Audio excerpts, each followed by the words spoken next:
So today I really didn't want to get out of bed, and it was a weird feeling. I felt a little bit depressed. I felt a little um, down. I felt a little just not ready to deal with the world today, and it was uncomfortable. I wanted to go back to sleep. I wanted to cover my head, not let the sunlight hit me. Wanted to close the windows and just not face the sunlight. And I get like that every once in a while. Um, I've been through some really deep, dark depression. I've been through some situations that are not fun. I think everybody has.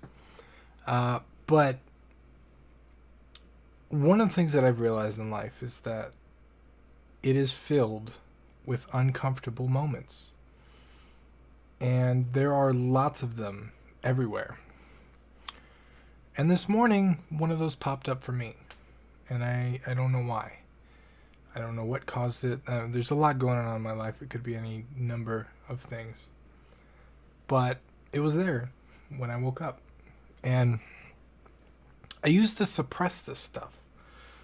I've been through several phases in my life. I think the first phase would have been actually ignoring the world, playing video games all day, pushing that stuff out of my mind.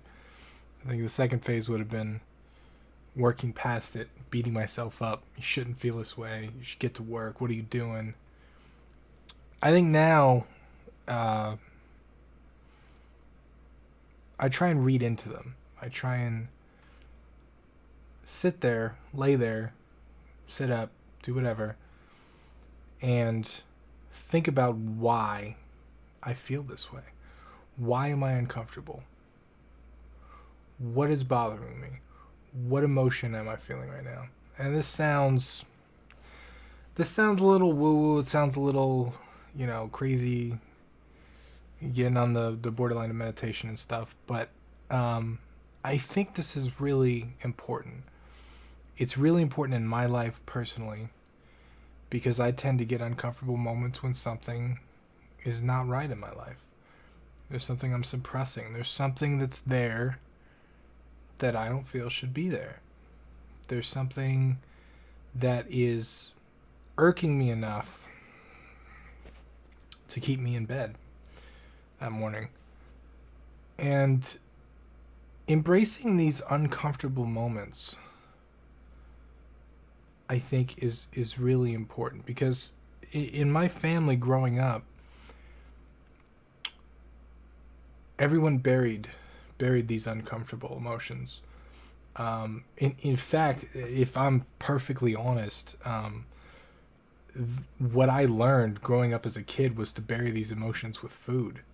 That's, I'm not exactly in the best shape, and that's part of the reason why is because I still associate food with, um, whenever I'm feeling upset or whatever, go out to eat. That was my mom always did, and my mom loved me. She was fantastic. I love her to death, but that was how she got through uncomfortable moments.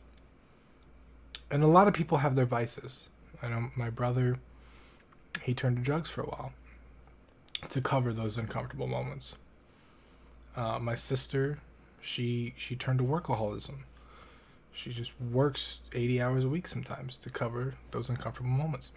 I've done all of the above except for the drug part. Like I always stayed away from drugs, but I've done the food thing. I've done the workaholism thing.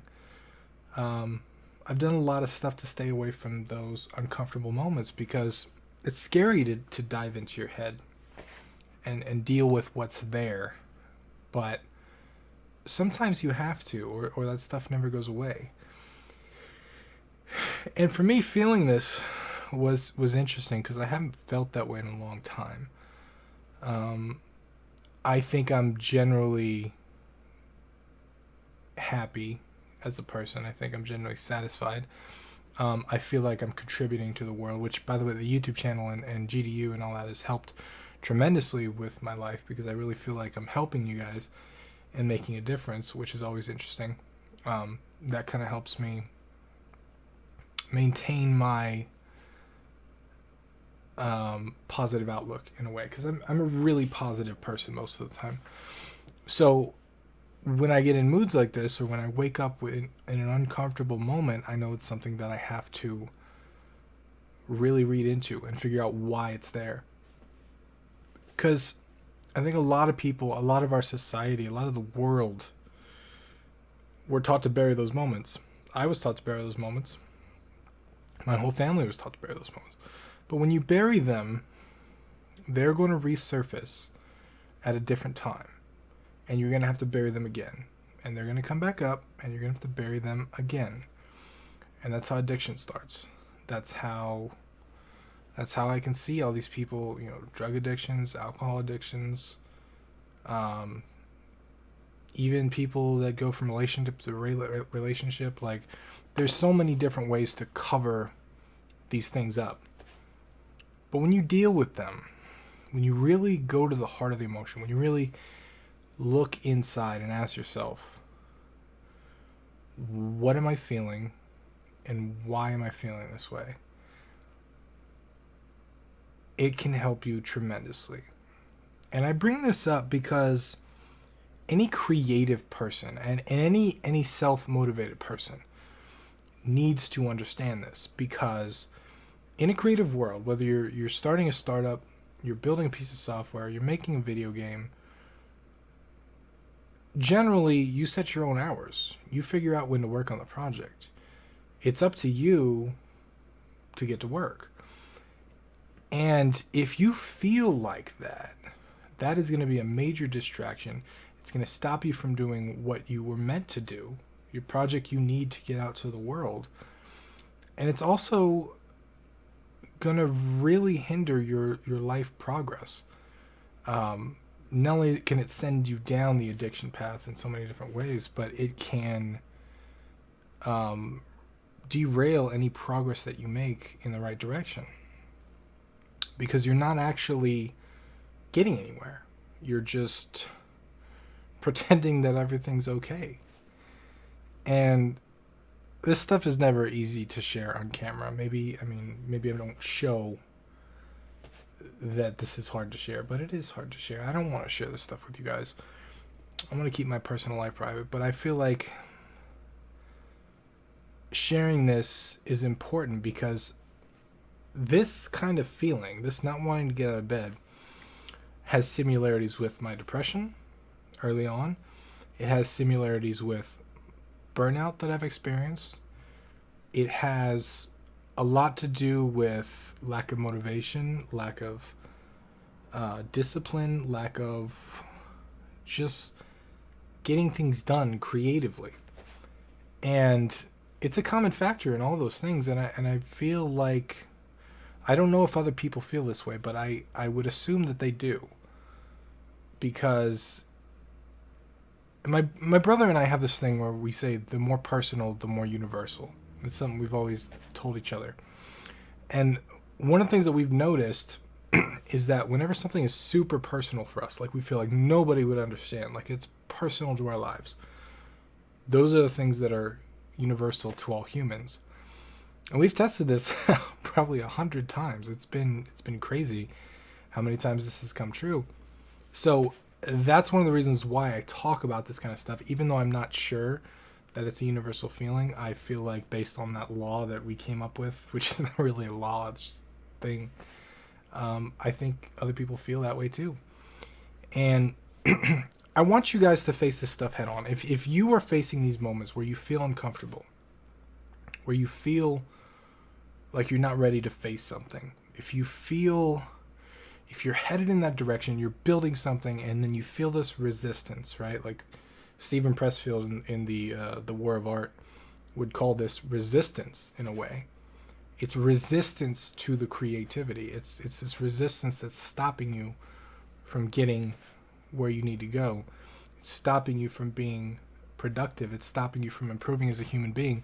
When you feel that, when you are uncomfortable, you need to figure out why. You need to figure out what emotion you're feeling and why you're feeling that emotion. And it's not always easy to figure out. Sometimes it takes me half hour, sometimes even longer, just thinking about stuff. Just, am I frustrated because of this? Well, this happened.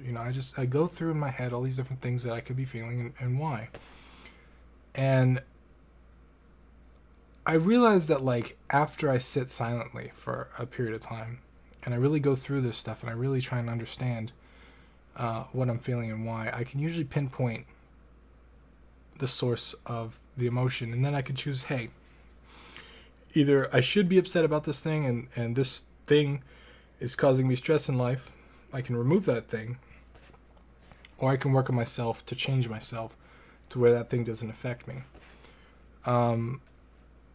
And by doing that, eliminating these pain points from my life, I think it kind of helps me grow in the right direction. It kind of helps me clear my head from these worries. It helps me stop having these moments. I think they're always going to keep happening in life, but I think dealing with them is a way to eliminate them and move on to the next one rather than burying the same one over and over again. I know people from high school that are still burying the same shit they were burying as a kid with their, alcohol and drugs, and it's sad to see. And that's not going to get you anywhere. It's going to repeat the same cycle over and over and over again. And that's my message. Embrace uncomfortable moments, figure out why you're uncomfortable, and face them head on, because it's something that can derail you if you don't, and you got to be careful. So, have you ever had an uncomfortable moment? Have you been uncomfortable? Have you ever felt like something wasn't right or something was stopping you, or you just feel emotionally weird? Tell me about it, because I want to hear, because I want to make sure that we're on the same level and we're feeling the same things. I would love to hear from you. Leave me a comment below. But until tomorrow, I'm Tim Ruswick. I'll see you guys tomorrow.